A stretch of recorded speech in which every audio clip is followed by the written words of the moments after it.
Hi, I'm Nisha DeGaring, host of Good Things Utah, and I've been a longtime supporter of Todd's Belief Cast. I hope you find inspiration in the courageous stories shared by the amazing people Todd features on his show. The guests serve as shoulders for us to stand on, allowing us to see a little further and cultivate belief in oneself. Remember, you have the dignity and power to change. I encourage you to keep striving and believing in yourself. Enjoy today's podcast. Welcome back, everybody. This is Todd Sylvester with the Todd Inspires Belief Cast. Thank you once again for tuning in. Thank you so much to my sponsors. All of you guys know who you are, and I can't thank you enough for supporting me. It's allowed me to get this message out to so many people, so thank you for believing in me. And then everyone tuning in, without you, we wouldn't be where we're at, so thank you for all the trust and belief in me. It means the world to me. Today we're joined with Roxanne Bennett. Roxanne, thank you for being here. Thanks for having me. Yeah. Every week, I'm not kidding you, I have some of the most amazing people on, and this is going to be no different in the sense that, you know, people have overcome some tough things. They've created amazing lives for themselves. They're just doing things that are inspiring, and you're one of those in my eyes. And you are the one in charge, as you would say, of the Pinners Conference. You're one of the creators of it. Yep. I would say probably the CEO, but... Well, it's me and my husband, so, sometimes, he likes that big title. He likes that title. Yeah, so... Yeah, and I was fortunate enough to be a guest speaker at your last conference here in Utah. It was amazing, and I couldn't believe how many people were there. I mean, does that just blow your mind? I feel like... sometimes it's such a surreal experience. The purpose when we started Pinners was to have an opportunity for people to come, learn, create, connect. And after the first event, after we did it, was so hard. It's a lot of work because we're incorporating classes. We're doing lots of different things that people don't normally do. Yeah. And I remember standing in the hall, just crying in the front lobby because it was a lot of work and hardly any people came. And we were out there, and my husband came up and he said, "But is it a good idea?" Wow, that's a good question. And is it a good idea? And, our purpose originally was really to do something that hadn't been done, that wasn't being done anywhere, bringing the wholesaler, the retailer, the consumer, and the influencer all together. There's nothing that does that. Yeah. And, sometimes you can just feel the impressions that you need to in the moment, and it's a good idea. Yeah. So let's just keep going. And, we're now in 7. Yeah, how many states are you in we're now? in 7 states. Oh, man. And, things are just cranking, and we're so excited, and we are so blessed to have so many good people. Yeah. Honestly, that we work with who actually make it so it all works together, because it's not just one person. Yeah. So many times I think business owners sometimes take all the credit, when in reality it really is about everyone. Everybody. Yeah, everyone pitching. I mean, I couldn't believe how many people were there working for you and how smooth it ran because of that. It was, with that many people to make it run that smooth, that's an undertaking. They're amazing. And, people have been with us forever. We hired a new marketing consultant this year, and he's, we're learning all sorts of things, and we're setting new, creating a constitution for our business. Oh, I love that. And anyway, one of my aspirations was that everyone who works at Pinners feels so empowered to make decisions and to, have this great lifestyle and freedom. And he's like, "How do you measure that? And is it by how long people stay?" And I said, "Well, if it's by how long they stay, then I'm killing it." Yeah, then you're doing well. I'm like, yay. Yeah. Anyway, awesome. We're blessed. Well, we're going to talk more about that in a minute. A little background on you. You have a Bachelor's of Science from BYU, a Bachelor's from Southern Utah University. You were the advertising manager, if I'm not mistaken, at Utah Valley Magazine, correct? Yeah, we actually started Utah Valley Magazine with my brother and sister-in-law. And we actually were partners in the beginning, and they handled all the editorial side and we handled all the marketing side. And yeah, that magazine's amazing. It's so great. They do such a great job. Right. It's so professionally done, and it's, I went to UVU, so I know. There you go. Yeah, it was awesome. you're a mom, you're a wife, you're a grandma, you got 9 grandkids. It's the best all part under of the life. age of 7, right? Yeah, we're crazy. You don't want us to come to your restaurant, Yeah. so I apologize. I can't imagine what that would be like. But again, there's so much I want to talk to you about. Why don't we start with, letting our listeners and viewers understand, where did you grow up, and maybe a little bit about your family life. Yeah. In fact, I was talking to a friend who's speaking at a women's conference tomorrow, and she said, how did you learn, her question posed to me was, how did you learn that you were a daughter of God? Ooh. That was her question she asked me. Dang, that's a good question. And I said, I think I learned that because my parents and grandparents showed me that. They talked about who I was and how I could talk to God myself and how to pray and how to, to become. And I think, that was a great part of my upbringing, that, it was a faith-filled tradition home.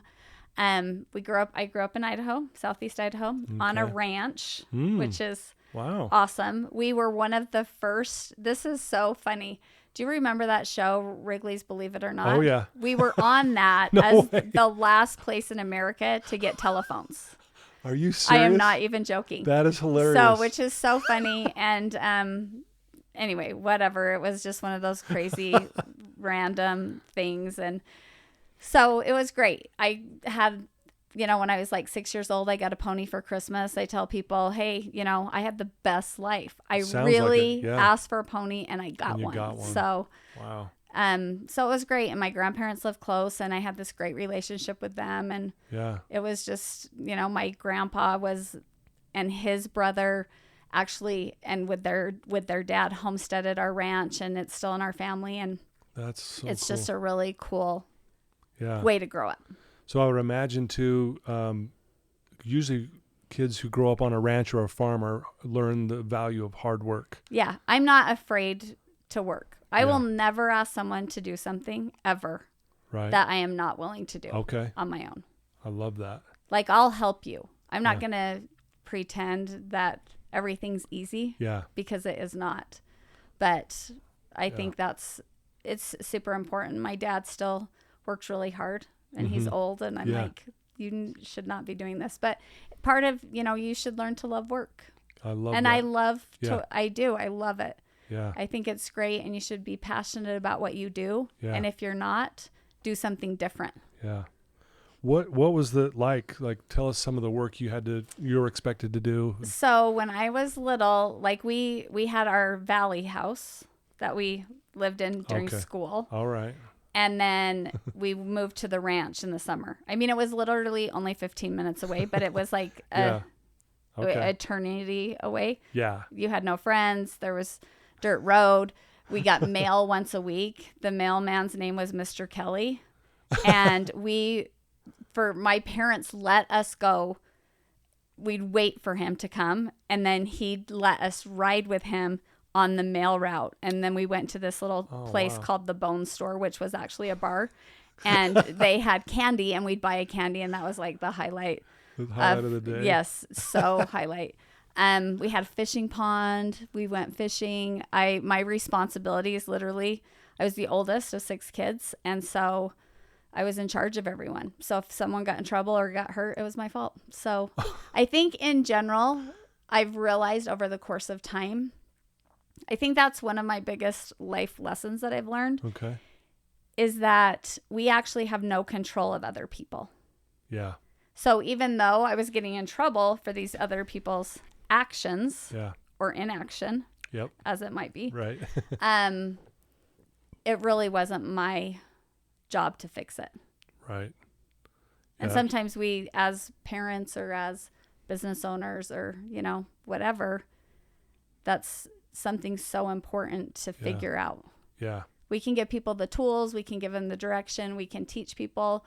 We can tell our kids a bazillion times, but until they have that desire in their own heart, it really isn't something we can fix or change. Yeah, I love that because, with what I do, meeting with clients who are struggling with addiction and things like that, I I can coach them. I can show them by example. I can Right. teach them certain things, but at the end of the day, they have to do it. Totally. And I'll say this sometimes, like, I feel like I want this more than you. And, and I want to shake it into them. And it's like, I know I can't do it. And it's you up do to want you. it more than them. Right. That the reality is you do. Yeah. And I'm in a business group. Okay. And that question was posed. What is something you've told yourself your whole life that might not be true? Ooh. That you maybe have thought is absolutely true. And then therefore you've had behaviors based on that truth, right? That's not actually really true. Right. And for me, that, I kind of looked at that as my responsibility of all of these siblings who have, it's crazy, the life. We all were raised the exact same way, by the way. Right. I have a brother who's an addict, and it's hard. Sure. Do you know what I mean? It is so hard. I've had 2 brothers who passed away, so there's only 4 of us left. Okay. And I think about how I felt so responsible for their outcomes, because that's kind of what was ingrained in me. Yeah. And one of the greatest blessings of my life is that we moved down here to Utah Valley. Yeah. And I'm not, had I been there or stayed, I might every day be trying to fix the circumstance that isn't out of my control. Yeah. And that's like just running into a brick wall. Right. It's just over and over again, and right. It's not getting anywhere. Right. Wow. Yeah, and again, that's a tough thing. And, I love what you said a minute ago about how you love to work hard. Like, you've learned to love it. And again, if I could just reference my clients again, where they struggle the most is they know what to do. It's just they're not willing to do it because it is hard work. Totally. And I always say this, like, if you could just learn to love to work, put in the work, it's going to be amazing for you. Right. Right. Yeah. And I think it is tricky finding something. I think where the world tells us right now, you've got to be passionate about your thing and it should be so fun and blah, blah, blah. And I'm like, there's only a few things that are super fun about any job. Right. I mean, honestly. Yeah, that's true. There's only a few things that are really fun. The rest of it is actual work. Yeah. And if you get excited about accomplishing, and maybe it's just one thing in a day. Yeah. The one most important thing that you do, that thing, you can just feel so empowered at the end. Hey, I did the one thing. Yeah. The most important thing. Yeah. Every morning, I don't know where I learned this, but somewhere along the line, I write I am statements every morning. Okay. I have 10 of them. I love it. And when I do it, I don't do it every day, by the way, because it's just a habit and you have to take time. If I open up my laptop, I'm hosed. I cannot do that first. But so when I write my statements and I think about after I'm done, okay, what are the most important things for me to do today? Like, if I did these things, they'd move the needle. What are those things? And take pause. Yeah. And think about it. I love that. Because it doesn't have to be a lot of work. Yeah. That's the problem. People think it's a lot of work. It just has to be the right work. The right work. Very well said. This is a big question, I know, because you've obviously learned so much growing up with being on the ranch, like you said, and with your family and your siblings. You learn to work hard. You learn to love it. Is there some other big lessons, if you look back on your childhood, like these things really stand out to me? I think it's also kind of important the who's. Okay. Right? Who do you surround yourself with? Who are the most important people in your life? Yeah. And I don't know if you've noticed this with your kids or, in your family or with yourself, but I have noticed, even in my relationships currently, people come in and out of your life. Right. Right? Yeah.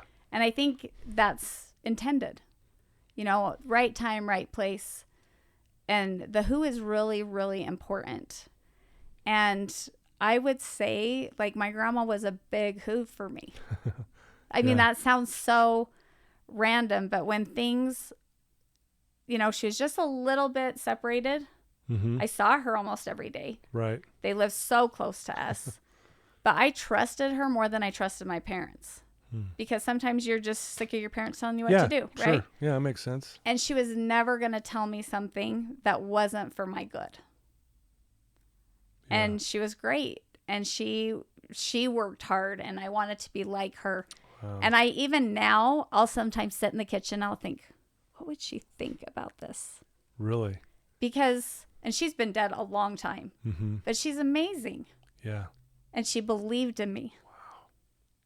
So her legacy, if you will, lives on with you.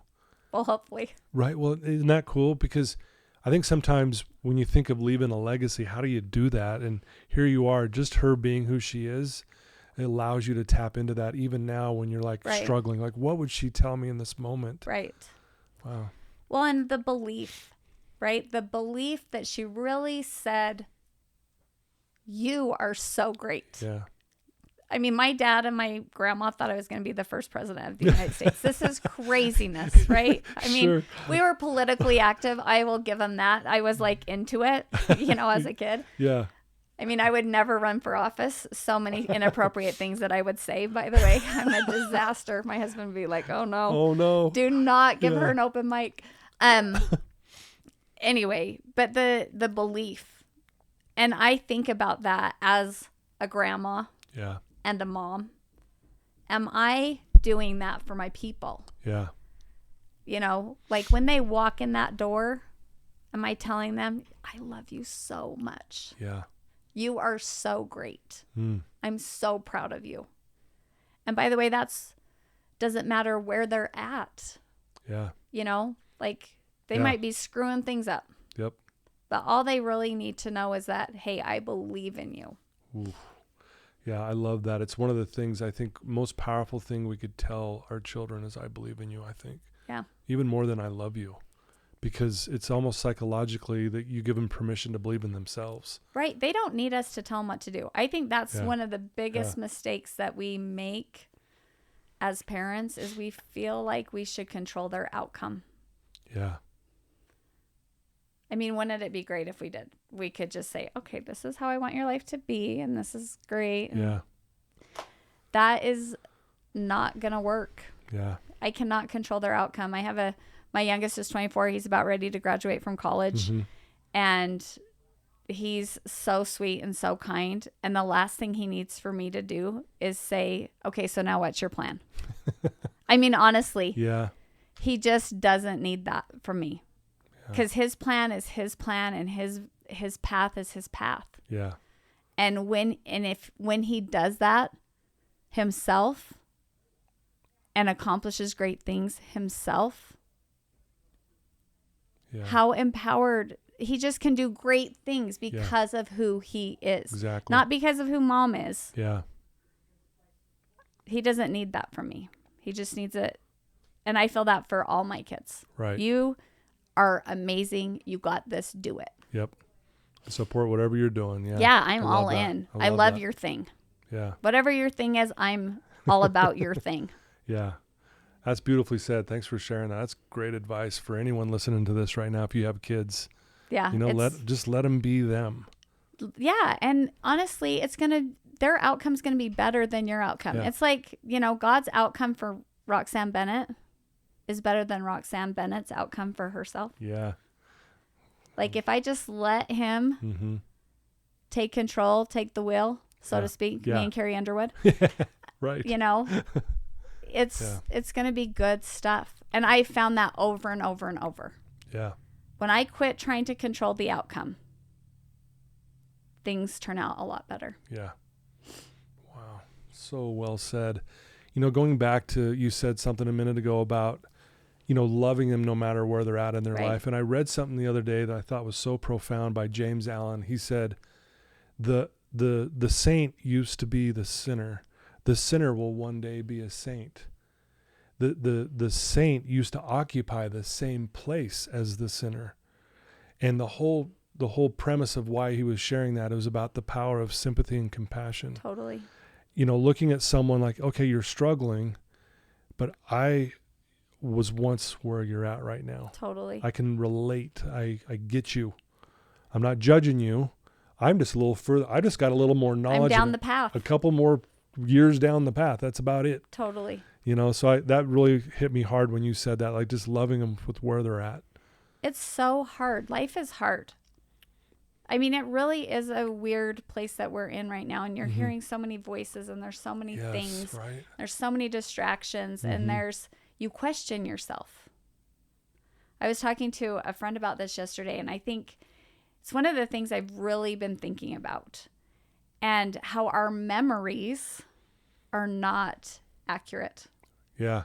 Do you know what I mean? Like how we replay a scenario in our mind is not really how it happened. Like if we had a video camera that could show us back, probably what we think happened or whatever isn't how it happened. And sometimes we get offended. Yep. When offense was not intended. Or when, do you know what I mean? Or Totally. we second guess ourselves. I should have done this. I should have done that. And what if, instead of making that memory about how crappy we are or how it didn't go well, what if we start picking out the things that maybe we did do well? Yeah. Or right. Yeah. Or when we look at that person who's in a bad spot, what if we think, but he's a great man? Yeah. Yep. What if we think that instead about somebody else? Because it's not our job to pass judgment. Right. Or to question where they're at on their journey. Yeah. Because they got to learn their crap in their way. Yeah. They have to go through the process. It's just how it is. Yeah. And we can't change it and we can't fix it. And we need to let it play out. Yeah. No, very well said. I couldn't agree more. And again, it's just interesting, the stuff we learn as we go through life. And you know, you and I, we both have kids now and grandkids, and to be able to kind of reflect back. And it's, you know, I also often think, man, it's at times I took myself way too serious too. Totally. Right? It's like, totally. I remember thinking like that I was just, I mean, I had the answers. I used to pray. Honestly, I don't know if you did this. I'm like, Father, I was like a laundry list of this is how I need things to turn out. Yeah. This is my outcome and whatever. And then I had a kid who I was worried about. His friends were making all sorts of bad choices. Mm-hmm. I didn't know where he was. I mean, I knew, like I was aware. I'm an aware parent. Mm-hmm. Never could someone call me and say, your kid did this. And I would say, no, they didn't. I wouldn't. I'm not that girl. I'm like, okay, and what else did they do? Yeah, like, Fill me in. Fill me in. Anyway, so I was worried about this kid. And I got the impression, I was sitting in church one day and some lady said that she was worried about her kids because they were fighting. I was worried about bigger things than that. Yeah. And she said that she got this impression of something she could do to make it better. And she thought that was a ridiculous answer. Yeah. But in that moment of me sitting and listening to someone else's experience, I felt God say, if you do this for me, I will take care of this for you. Mm. Wow. And it was something simple, hard, but simple that I could do. But what I had to do was I had to believe him. Mm. Yeah. I had to let it go. I literally had to quit trying to control the outcome and just trust. Yeah. And I think it was a life-changing moment for me where I just was like, okay, from here on out, all the things are going to be in your court. I'll do whatever. Yeah. I'll help whoever I need to. I will accept whatever responsibility that I need to do to help God. Yeah. And I'm going to let go of the other agendas that I have. And I feel like since it's been probably almost 20 years now, I guess, because, he was in high school and he's 33 now. And it's probably been the biggest blessing of my life. Man, that says a lot. I mean, honestly, the biggest. Because I trust him. Wow. And I'm a better mom because I let things go. I just am like, it's going to work out just as it should. Yeah. And it does. Wow. Beautiful. Thanks for sharing that. Is it easy? Of course not. Definitely not. You know, does it feel rocky? Of course. Yeah. But that's why we're here. Yeah. The path. It's funny. I heard this once, like, kind of like choose your hard. Like it's hard to try to control everything. It's hard to just let go and trust. Right. Choose your hard. Right. Right. And that's where you're like, yeah, it wasn't easy, but it was also the right thing. Totally. That's how, is it fair to say that, like you said, it's the biggest blessing. You have grown so much because of that experience. Right. Well, and I think it's helped me in business. It's helped me as a parent. It's helped me as a spouse. It's helped me as a friend. It's helped me as a sister, as a daughter. Like if I just don't worry about the outcome, I stay present. I try to become who I need to become. Wow. And I always have to think about it. Yeah. I mean, sometimes we we get irritated and we revert to our worst self. Do you ever do that? I still, to this day. Yeah, still I'm fight like, that. Yeah. Something will be said or something will happen, and then I'm quick. And I'm like, oh, but that's not my best self. Right. Is that what I want? No, that's not what I want. But I've already made the mistake. Now I have to apologize. That sucks, but right. But I can apologize, and I can do better. You can do better. Yeah. Again, we're not perfect, right? Nope. Yeah, we're learning as we go. It's too hard to be perfect. Yeah. That's not our job. We're not going to be perfect. We're not going to do it right. And that's part of why we get to learn. Yeah. Love it. I know you're a woman of faith, and I know that means a lot to you.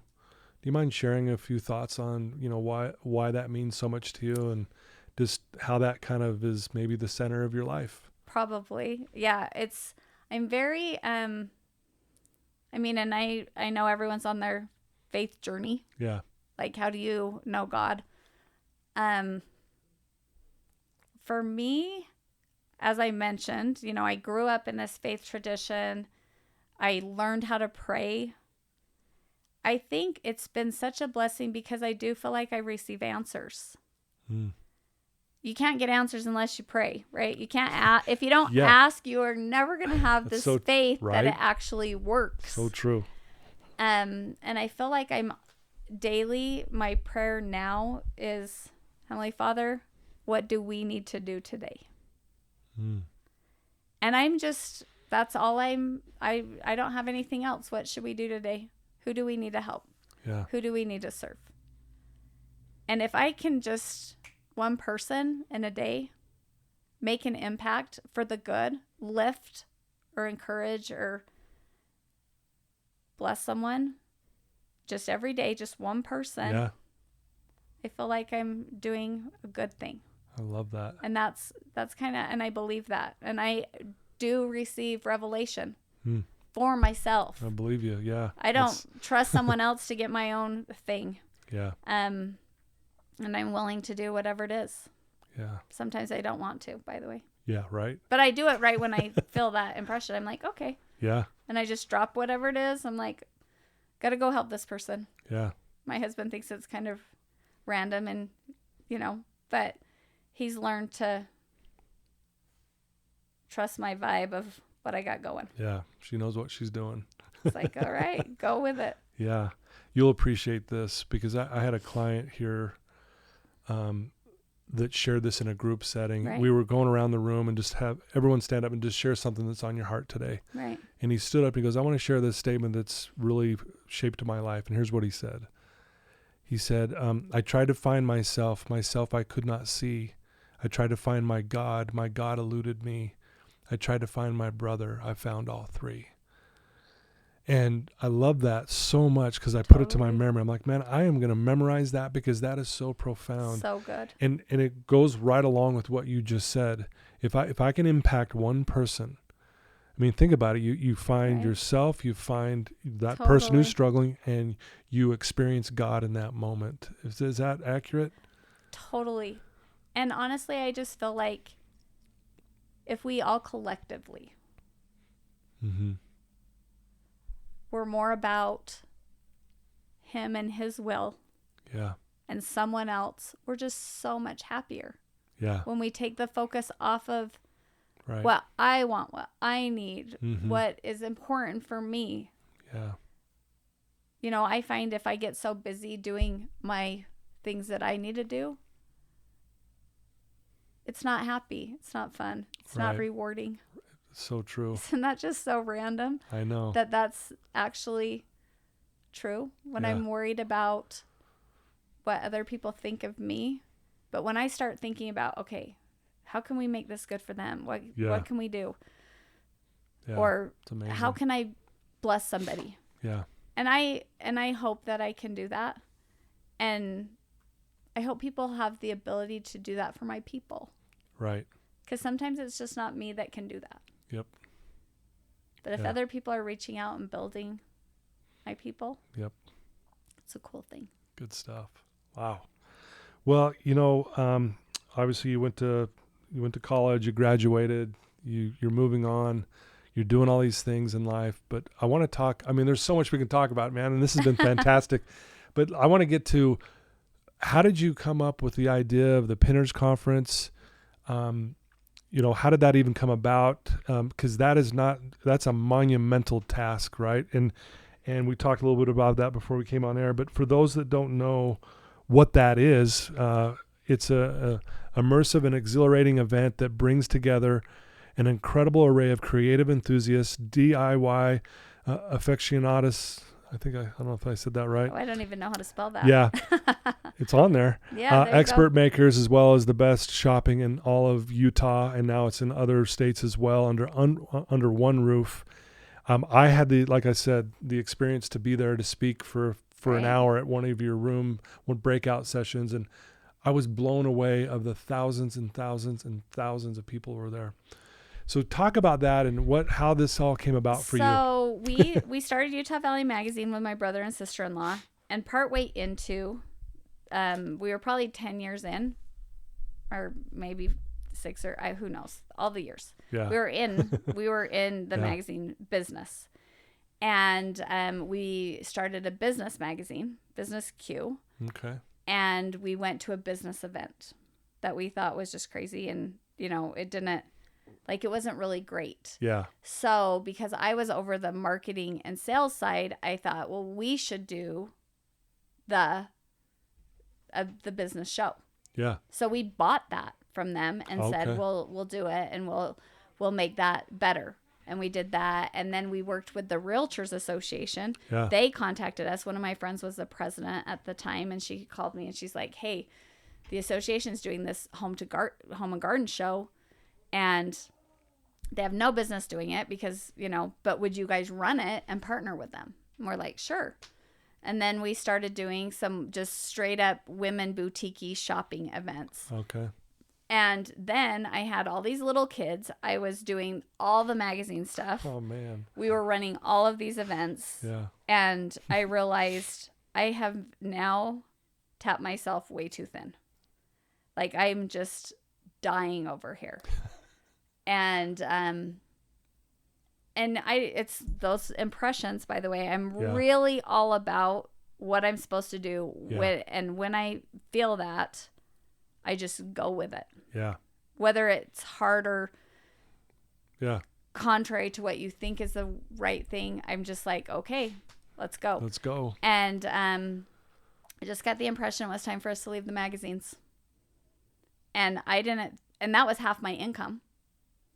And I told Kendall, I'm like, I think we're supposed to, you know, do something different. He's like, are you sure? And I'm like, yeah, I think so. He's like, okay, I trust you. And we left the magazines. Wow. And it was at that point where we knew we were good at running events. Yeah. but what is something that's out there that's not being done? Right.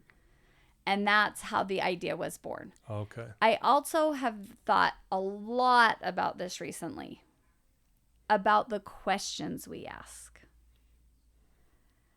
We cannot receive an answer or inspiration if we're not asking the right questions. And I would have never got that answer to start Pinners without the sacrifice of leaving the magazine. Right. Yeah. And therefore asking the right question. What isn't being done? What would be super cool? Yeah. How could we do it? And then just starting. Yeah. Like, just make the next step forward. Just go. Just take the next right step. Mm. You don't have to know all the answers. You don't have to have all the details figured out. You just have to take the next right step. Yeah. And I've been thinking just so much about that and asking the right questions.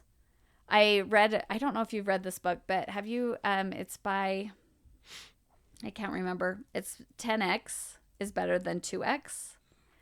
I haven't read it. It's a business book. Yeah. I'd read another book by the same guy, and he's so good. And be your future self now. So I was reading all of these books. Yeah.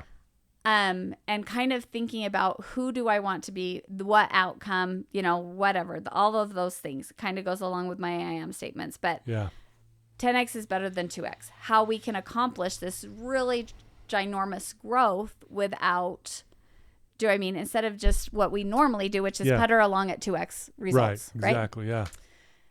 And so then I started asking the question. The right questions. Like, okay, 10X, what does that look like? What is the goal of 10X? And so I had written down this ridiculous goal. I tried to reverse engineer it, try to think, okay, so if this is the goal, then how am I going to accomplish that? Right. But I don't want to do a whole bunch more cities of Pinners because that lifestyle is important to me. Yeah, right. I want a boat in the summer. Sure, right, I'm like, I'm a grandma. I want to do the fun things, right? Right. And so I just was like, well, I don't know how I'm going to accomplish this, but it's out there. And I think when you ask the right question, how am I going to accomplish this 10X? Then answers start presenting themselves. Yeah. I talked about a little bit that we hired this marketing consultant. Yeah, right. And honestly, we started using him at the first of the year. We've had one of our Pinners events so far for 2024. And we were up 87% on our attendance. That's amazing. Which is a 10X situation. Right. And the who's don't come into your life. It's all about this whole coordinated effort of our mind. We are built for more. Yeah. We are built to change the world. For sure. But if we do not ask the right questions, we don't figure out who the who's are in our life. Who are those people who are going to come in right at the right time? Do you recognize them? Can you see them for what they really are? Right.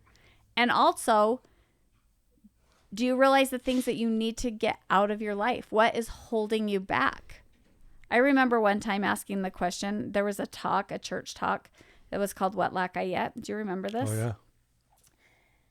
And it was annoying me, like literally to the worst. I'm like, oh my gosh, I hate this. I thought, okay, am I going to have to give up my trashy TV? Am I going to have to not drink Diet Coke anymore? What is the thing that I'm going to have to get rid of in my life? I love that. What lack I yet?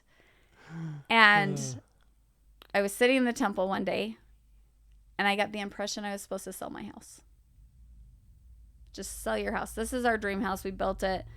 It was beautiful. Whoa. I loved it. I was planning on living there forever. So, of course, I immediately go home. I even got the impression of who we were supposed to use to sell it, which is crazy because I have tons of friends who are realtors. Sure, yeah. So we go home. I walk in the office, my husband's working, and I said, we're supposed to sell the house. And he's like, really? And I'm like, yeah, I know. It's so weird. So we put the house on the market. Oh my gosh. It was on the market for almost 2 years, by the way. I mean, we take it off the market in the winter because we lived in Woodland Hills in the winter. Yeah. No one wants to go up there. Yeah. Excuse me. Anyway, so we took it. Then I prayed again. Heavenly Father, I feel like I've done my due diligence. I actually want to stay here forever. So if this thing doesn't sell in the next month, I know that I've fulfilled I've done my part. I've done my part. I followed the impression. Exactly. Like Kendall asked me, are you sure? Like, is that really what happened? And I'm like, I mean, it wasn't over and over. It was a distinct impression, though. I felt like, I mean, I said, okay, fine. What is it? What lack I yet? Sell your house. I didn't want to be the rich young ruler. Sell everything and follow me. Yeah, and not be willing. Like, am I really a disciple of Jesus Christ? That is the question. Am I really who I say I am? Yeah. Am I going to do? And I'm like, I got to be who I say I am. Yeah, that's big. Am I that girl? So anyway, it sold cash offer like 2 weeks after I said that prayer. Ooh. We had to be out. We were out before my deadline that I'd said. Oh man, that's incredible. You know? And just little things like that. Yeah. What are the things? The people will show up. Just do the things. Take the next right step. Yeah. Take the next right step. And honestly, all those things in conjunction, you know, really have just, what's the city? What should we do? What's the next right step? Have all the cities worked out? No, we did Indiana. Mm-hmm. We're not in Indiana anymore. Yeah. I mean, the 2020 thing, by the way, that was the disaster of my life. Oh, I can imagine. Like, that is my business. Yeah. We're set up in California. I don't know if you knew this, but we were set up in LA for our California event. And this is the only time this has ever happened. The only people who were there, the vendors were all coming in. We're completely set up. And setup means, for people listening, it's like a massive warehouse setup. Yeah. Everything's ready. Okay. So we're ready. Mm-hmm. And the vendors are going to come in and set up their booths. Yeah. And the only people who'd come in early, like I bring part of our staff in early, then I bring part the next day, and then the third batch the next day. Yeah. Was my family. Like, my daughter's our marketing director. She was there. My daughter-in-law does exhibitor relations. Then I had a couple kids in college who wanted to come work. And so it was literally just like my immediate family. Right. And we're going to bed. I'm supposed to be on TV on KTLA in Los Angeles that morning. And I have to get up early. And my phone starts ringing. It's like 4 a.m. in LA. Oh, right before we went to bed. By the way, we're huge sports people. Okay. That's our thing. Yeah. We're into it. My husband played baseball at BYU. We just love all sports. Yeah, sure. Sports teach you so many life lessons. Right. Anyway, it's so great. And we're sitting there, and Rudy Gobert gets COVID. And they shut down. Remember that? Yeah, I do. And so we're watching SportsCenter. And I had said, because we had heard things here and there, all the things, as long as the NBA is still playing, we're going to be set. Like, we can get this event pulled off. And then that happens. And then my phone starts ringing. It's my PR girl. She's like, hey, they're canceling everything. And the governor is making an announcement that there's going to be no gatherings of more than 250 people. And we're set up for a show. Wow. And so we had to make some crucial decisions, and it was hard. And we rescheduled it for May, right? Because that was in March, and I thought it was going to be just fine. Yeah, give it a couple months. Yeah, be just fine. And oh man, we kept rescheduling, we kept working, and there were so many things to learn in this, by the way. Mm-hmm. I kept everyone staffed, and I'd saved money. Like, I'd saved all along the way. Yeah. And I quit taking any money. We refunded all those people in California who wanted a refund or didn't. I mean, we just made some crucial decisions. Jeez. And we actually you don't know what you don't know. Mm-hmm. And I feel like we were so blessed because I was trying that we made the right decisions. And we ended up getting to do our Utah event because I started reaching out to all the right people. Yeah. I'm like, okay, how can we make this work? We have tons of small businesses who rely on this as their income. Yeah, right. What can we do? How can we make it work? How can we adjust?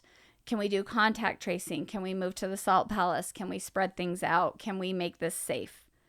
And, you know, I just worked my butt off. Yeah. Wow. And in that way, things just came together. They called me like right before, you know, they knew, Salt Lake County knew that I had been shut down once before. And I'd said, hey, we cannot do that again because I was already on the hook. Yeah, right. Do you know what I mean? Like I had to pay for that.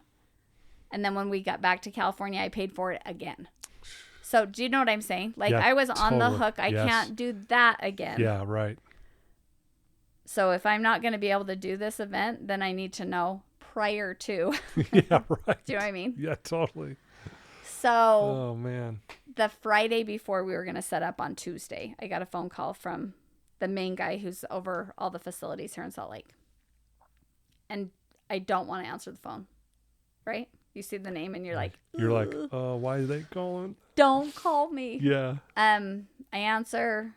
He's like Dan. He's like, Roxanne. I'm like, so how's it going? You know, you just kind of. You're like, whatever. How do I tell you this? Yeah. He's like, hey, do you have a minute? I said, I'm almost home. Let me wait. And me and Kendall will both be there.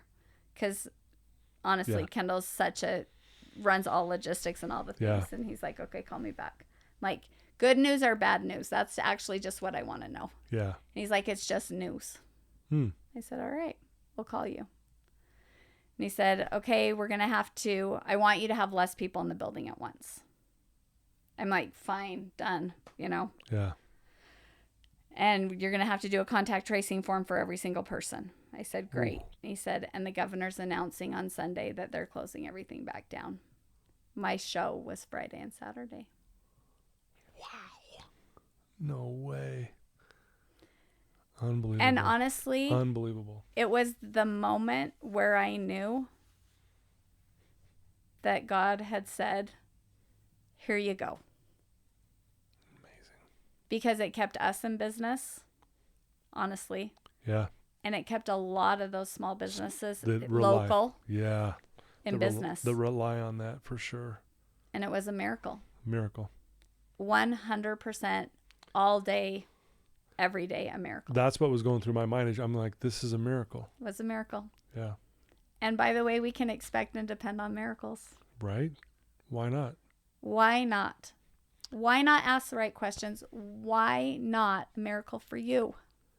Yeah, I heard this once. You'll love this, and you probably have heard it too, but we live on this blue planet that circles a ball of fire next to the moon that controls the seas, and we think miracles don't happen? I mean, come on. Totally. Right? I mean, I looked out the window this morning driving here and the beautiful Wasatch Mountains. And God is so good. Right. This is so beautiful. And we are so blessed. Yep. So if we shift our minds and start thinking about the miracles and the blessings and the beauty, even in the hard. Yeah. Even in the hard, especially in the hard. Yeah. You'll feel happy. Yeah. And you'll feel so taken care of. Yeah. I love that. I normally ask this question. You probably just answered it, but the question I ask all my guests at the very end is, if there's someone listening to you right now who's struggling in a dark place, what would you tell them? And you may have just answered that. You got this. You really, really do. You're capable. God is your partner. Reach out to him and just ask for help. We serve in a YSA congregation for church. And we had a kid a couple weeks ago get up and testify. And he said, Bishop's been telling me that I needed to pray. I haven't prayed in 2 years. Wow. Because I haven't felt worthy of him. But I was sad and it was so dark and I didn't have any other answer. And I prayed. And I immediately felt his love for me. Wow. And there's 300 kids or 250 kids or whatever sitting there. Right. And it is silent. And he looks out over the congregation and he says, if you felt or feel like I felt, he loves you too. Yeah. Wow. Reach out. He's big enough. He's capable enough to help all of us. Yeah. Because one person succeeds, it absolutely means you can succeed. Yeah. Because God answered that prayer, it also means he will answer your prayer. Yeah. Is it the same prayer? Absolutely not. He's individual, loving God who has provided a savior for you. So if I could teach anybody or tell anybody anything, that is absolutely true. You might not believe like I believe, and that is totally okay. But he is the God of the universe, whoever he is to you, and he loves you. Powerful. Thanks for sharing that. That was amazing. This whole thing's been amazing. Thank you. Thanks for having me. Seriously, like, I mean, you should see I've taken tons of notes. I'm like, boy, she just dropped another truth bomb there. I'm going to write that down. And thank you. And, you know, the Pinners Conference is now, I mean, it's thriving. So fun. You're growing like crazy. And obviously there's the bumps in the roads as you've mentioned. If someone wants to reach out to you, Roxanne, and learn more about you even and the Pinners Conference, what's the best way for them to do that? Yeah, our website's pinnersconference.com. You can click on whichever city you're interested in, because we're, 7 cities across the country. But you can just email me or reach out. I'm sure I'm on the website. I'm assuming that I'm on there. Who knows? Not my job. Someone's on there. Yeah, someone's in charge of that, and that is not my job. But we'd love to have you come. Yeah, we want you to be inspired. Yeah. We want you to know, and our purpose of Pinners is that you can do things that you never dreamt possible. Yeah. Come learn something. Come create with other people, and you'll walk away inspired. I love that. And I'll put the link in the show notes so they can go right to it when they listen to this. And so that'll help. And I encourage anyone out there to go check this out. I don't care if you're a man. I'm a man, and I was like blown away of the amount of people that were there and the cool stuff that was there. Oh, so many great and things. all the giveaways and the deals and it was fantastic. It's crazy. There really is something for everybody. Yeah. So you guys allowed me to come talk about mental health, and it was just so cool. Like these women that were in that room, I mean, they left in tears just going, man, I came here to the Pinners and I walk away going, I feel better about me as a person. I wasn't expecting that. And it's cool that you provide, you're thinking out of the box, if you will, allowing these kind of things to happen at this conference. We want honestly, we want something for everyone. We want people to be inspired, whether that be through creativity or learning something or even considering. Yeah. Consider something that you might not have thought of before. Yeah. It's so fun. Amazing. A lot of takeaways. The one that hit me probably the hardest is, you got to ask the right questions. That one hit me hard. So thank you for your insight and because of the trials and stuff you've been through, and now you're sharing with us, and that just means a lot. So thank you for, coming here and taking time to be who you are. Thanks for having me. It's been fun. It has. I got my swig on the way, have the rest on the way home. Have the rest on the way home. Well, there you go, folks. Roxanne Bennett, the CEO and creator of the Pinners Conference. She does it all. She's a mom, a grandma, a wife, and a woman of faith. And great example to all of us. She's given us some really good advice. If you have a loved one in your life who's struggling, I encourage you to send them a link to this episode. It will break the ice because a lot of times we don't know what to say to that person. Totally. But this might help break the ice, and you can always follow up with them. Hey, what'd you think about what Roxanne said in that podcast? And it really will help a lot. So thank you guys. Thanks again to my sponsors.